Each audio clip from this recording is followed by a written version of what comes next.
Welcome to my class. नमस्ते student. बच्चों, हम पढ़ रहे विषय हिंदी और आज का हमारा क्लास है 8 क्लास का। आज हम देखने जा रहे हैं ग्रामर अर्थात व्याकरण। व्याकरण में आज हम पढ़ने जा रहे हैं विशेषण, और विशेषण का आज यह पहला भाग है। इसके पहले कक्षाओं में हमने विशेषण के बारे में पढ़ा है। तो सबसे पहले हम देखते हैं विशेषण की परिभाषा। परिभाषा का अर्थ होता है डेफिनेशन या उसे और परिभाषा के साथ साथ उसे व्याख्या भी कहते हैं। तो विशेषण की परिभाषा कुछ इस प्रकार है। जो शब्द संज्ञा या सर्वनाम की विशेषता बताती है उन शब्दों को विशेषण कहते हैं। संज्ञा या सर्वनाम यह हम इससे पहले पढ़ चुके हैं। तो वाक्य में आए हुए संज्ञा या शब्द सर्वनाम के बारे में जिस शब्द से हमें उसकी विशेष जानकारी मिलते हैं उन शब्दों को हम कहते हैं विशेषण। जैसे सुंदर, काला, गोरा, चौड़ा, परोपकारी, वीर। अब इस परिभाषा को या विशेषण को हम कुछ उदाहरणों के द्वारा समझते हैं। यहाँ पर कुछ अलग अलग उदाहरण दिए हैं। सबसे पहले देखते हैं पहला उदाहरण, सूरज लाल है। तो सूरज लाल है, इस वाक्य में सूरज यह शब्द क्या है? संज्ञा।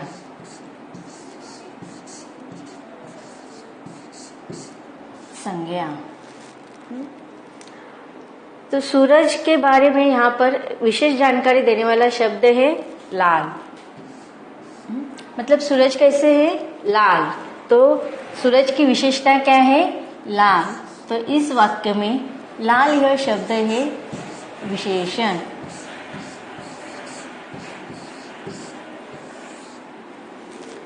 पहले वाक्य में सूरज इस संज्ञा की विशेष जानकारी देने वाला शब्द है लाल। तो इस वाक्य में लाल यह शब्द हुआ विशेषण। अब देखते हैं दूसरा वाक्य, नेहा सुंदर है। नेहा कैसी है? सुंदर है। अब नेहा यह भी संज्ञा है। संज्ञा के भी अलग अलग प्रकार होते हैं। हमने देखा था संज्ञा में नेहा और सूरज ये क्या है? व्यक्तिवाचक संज्ञा। तो व्यक्तिवाचक संज्ञा नेहा, इसकी विशेष जानकारी देने वाला शब्द है सुंदर। तो सुंदर यह शब्द इस वाक्य में विशेषण हुआ।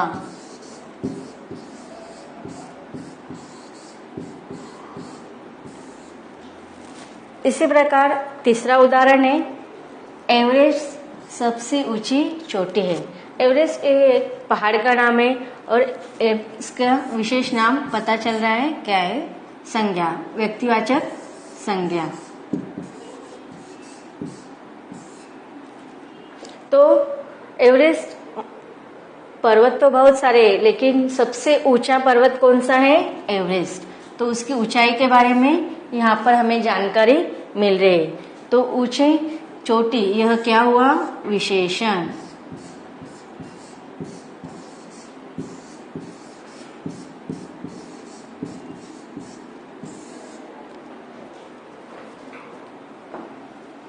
तीसरा वाक्य है, वह बुद्धिमान व्यक्ति है।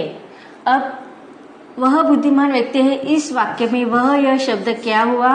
सर्वनाम। सर्वनाम का अर्थ होता है संज्ञा के जगह पर।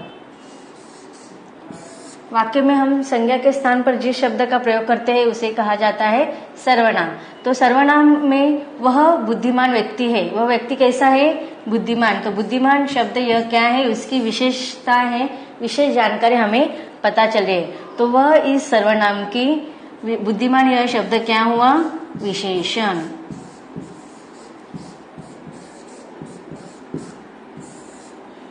तो यहाँ पर अलग अलग उदाहरणों के द्वारा हमने समझ लिया है कि संज्ञा और सर्वनाम की विशेषता बताने वाले जो शब्द वाक्य में आते हैं उन शब्दों को, जैसे इन वाक्यों में क्रमशः लाल, सुंदर। तो इन वाक्यों में क्रमशः लाल, सुंदर, ऊंची चोटी और बुद्धिमान यह शब्द है विशेषण। तो इस प्रकार हम विशेषण की परिभाषा फिर से बना सकते हैं कि वाक्य में जो शब्द संज्ञा या सर्वनाम की विशेषता बताती है उन शब्दों को विशेषण कहते हैं। जैसे देखा था हमने सुंदर, काला, गोरा, चौड़ा, परोपकारी और वीर। अब आगे देखते हैं विशेष्य। विशेष्य किसे कहते हैं? तो विशेष्य की परिभाषा डेफिनेशन इस प्रकार है, विशेषण शब्द की, वाक्य में आए हुए विशेषण शब्द जिस शब्द की विशेषता प्रकट करता है उसे विशेष्य कहते हैं। तो वाक्य में आए हुए विशेषण शब्द की जिस शब्द की विशेषता प्रकट करते हैं उसे विशेष्य कहते हैं। अब इस परिभाषा को हम उदाहरणों के द्वारा समझते हैं। पहला उदाहरण लिया है, सूरज लाल है। सूरज कैसा है? लाल। तो अभी सूरज ये क्या है? संज्ञा है, और लाल है क्या है? विशेषण।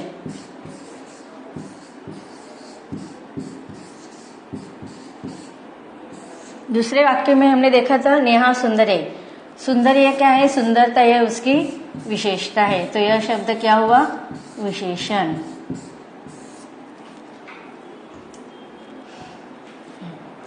सूरज लाल है, नेहा सुंदर है, इन शब्दों में हमने विशेषण ढूंढ लिया। अभी परिभाषा क्या दी है कि विशेषण शब्द जिस शब्द की विशेषता प्रकट करते हैं। अभी ये जो विशेषण शब्द है लाल और सुंदर, ये किसके बारे में विशेषता प्रकट कर रहे हैं? तो सूरज की विशेषता क्या है? लाल।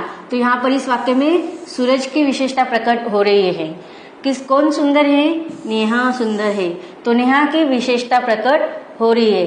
तो लाल इसकी विशेषता प्रकट करने वाला शब्द हुआ सूरज। तो सूरज ये क्या हुआ? विशेष्य। उसी प्रकार सुंदर इस शब्द का किसके बारे में विशेष जानकारी मिल रही है? नेहा। तो नेहा इस क्या हुआ? विशेष्य।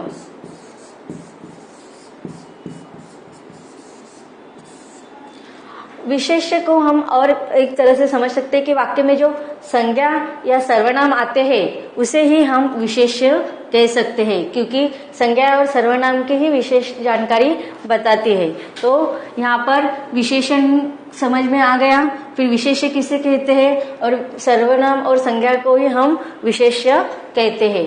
ये सारी बातें हमें यहाँ पर समझ में आ गई। अब आगे देखते हैं विशेषण और विशेष्य को और उदाहरणों के द्वारा देखते हैं। यहाँ पर विशेष्य शब्द होना चाहिए।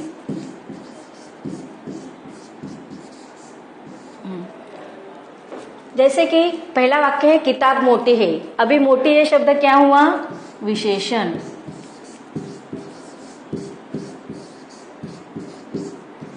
दूसरा व्यक्ति है, वह बुद्धिमान व्यक्ति है।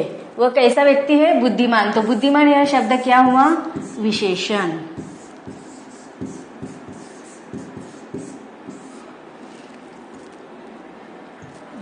अभी विशेषण की विशेषता बताने वाले शब्दों को विशेष्य कहते हैं। तो किसके बारे में बता रहे हैं? विशेषण किसके बारे में जानकारी दे रहे हैं? किताब। तो किताब यह क्या हुआ? विशेष्य। दूसरे उदाहरण में हमने देखा विशेषण क्या है? बुद्धिमान। और किसके बारे में बताया जा रहा है? वह। तो वह, अब कभी कभी देखो अभी वह शब्द नहीं है लेकिन फिर भी वाक्य हो सकता है बुद्धिमान व्यक्ति है, व्यक्ति बुद्धिमान है। वाक्य कैसे हो सकता है? व्यक्ति बुद्धिमान है। अगर वह की जगह पर व्यक्ति लिखा होता है तो व्यक्ति भी विशेष्य हो सकता है। व्यक्ति के बारे में जानकारी पता चल रही है, इसीलिए विशेष्य शब्द होगा व्यक्ति। तो इस प्रकार हमने विशेषण और विशेष्य का फर्क देखा। अब देखिए विशेषण प्राय विशेष्य से पहले लगाए जाते हैं, लेकिन कभी कभी विशेष्य के बाद भी लगाया जाते हैं। मतलब देखो विशेष्य का प्रयोग एक तो विशेषण से पहले भी होता है या उसके विशेष्य के बाद भी होता है। कुछ उदाहरणों के द्वारा समझते हैं उनको। विशेषण का प्रयोग किताब। विशेषण और विशेष्य, देखो विशेषण और विशेष्य दो प्रकार के होते हैं। एक है विशेष्य विशेषण, जो हमने अभी पढ़ा वही है विशेष्य विशेषण। जो विशेष्य जो विशेषण विशेष्य के पहले लगाए जाते हैं उसे कहते हैं विशेष्य विशेषण। जैसे कि किताब मोटी है। अब इसमें क्या है, विशेषण शब्द कौन सा है, मोटी। यह काला रंग है। यह काला रंग है। काला है क्या है, विशेषता है, अर्थात विशेषण। तो देखो यहाँ पर क्या बताया गया कि विशेषण विशेष्य के पहले लगाए जाते हैं। तो किताब क्या है, विशेष्य, तो विशेष्य के पहले भी लगाए जाते हैं और बाद में भी। तो यहाँ पर विशेष्य किसके बाद लगाया गया है, उसके बाद लगाया गया है, और यहाँ पर रंग है उसके पहले लगाया गया है। और दूसरा विशेष्य होता है विधेय विशेषण। विधेय विशेषण का अर्थ होता है जो विशेषण विशेष्य के बाद लगाए जाते हैं उसे विधेय विशेषण कहते हैं। जैसे कि वह व्यक्ति ईमानदार है। अभी देखो ये क्या है, विशेष्य है और वह बाद में लगाया गया है, इसलिए यहाँ पर वह विधेय विशेषण हुआ। सर्वनाम संज्ञा विशेष्य के बाद लगाया गया है विशेषण है, इसलिए यह विधेय विशेषण है।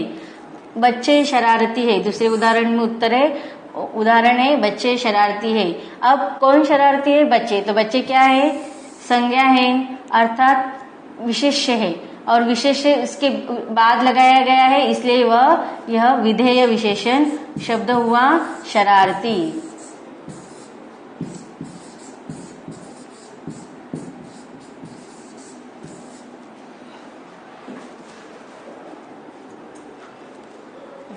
अब देखते हैं प्रविशेषण, विशेष्य के प्रविशेषण। प्रविशेषण का अर्थ होता है जो विशेषण की विशेषता बताते हैं। जो विशेषण की विशेषता बताते हैं उन्हें प्रविशेषण कहते हैं। मतलब वाक्य में जिन शब्दों के बारे विशेषता की और विशेषता बताने वाले शब्द को हम कहेंगे प्रविशेषण। जैसे यहाँ पर मैंने एक उदाहरण दिया है कि होरी बहुत परिश्रमी किसान है। अब इस वाक्य में किसान यह शब्द क्या हुआ, संज्ञा। उस किसान कैसा है, परिश्रमी, तो यह क्या हुआ, विशेषण।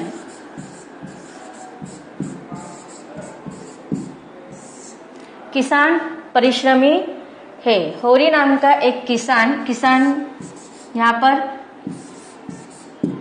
नाम दिया है तो व्यक्तिवाचक संज्ञा आएगा ये।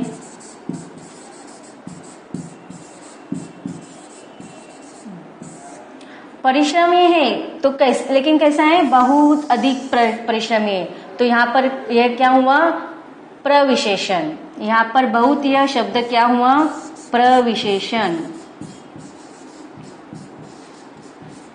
तो वाक्य में आए हुए विशेषण के बारे में उसकी अधिक जानकारी बताने वाले शब्द को कहते हैं प्रविशेषण। तो वाक्य में बहुत यह शब्द हुआ प्रविशेषण। तो देखो वाक्य में जब बहुत, बहुत ज्यादा, बड़ा, अत्यंत, अत्याधिक, बिल्कुल, लगभग आदि शब्द जब विशेषण के पहले आएंगे तो हम उन्हें कहेंगे प्रविशेषण। तो जब भी विशेषण के पहले जब शब्द आते हैं तो प्रविशेषण ढूंढने के लिए हमेशा यह शब्द को वाक्य में होना अनिवार्य होता है। जब कभी वाक्य में ऐसे शब्द आएंगे तो वह हमेशा प्रविशेषण होंगे। तो अब तक हमने देखे थे विशेषण के उप विशेषण के प्रकार। अब देखते हैं विशेषण के प्रकार। विशेषण के कुल मिलाकर 4 प्रकार है। पहला है गुणवाचक विशेषण, दूसरा है संख्यावाचक विशेषण, तीसरा है परिमाणवाचक विशेषण और चौथा है सार्वनामिक विशेषण।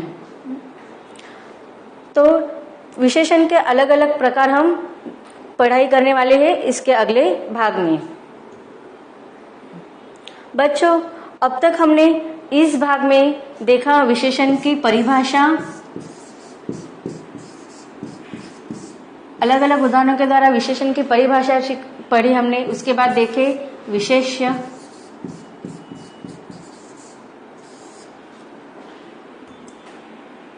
फिर विशेष्य के 2 प्रकार देखे, विशेष्य विशेषण और विधेय विशेषण। विशेषण के विशेष्य विशेषण और विधेय विशेष्य।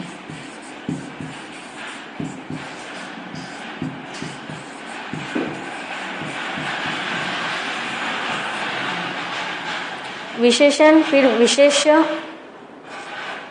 विशेषण देखा, फिर विशेष्य देखे, विशेष्य के दो भाग देखे, विशेष्य विशेषण और विधेय विशेष्य। उसके बाद हमने देखे प्रविशेषण।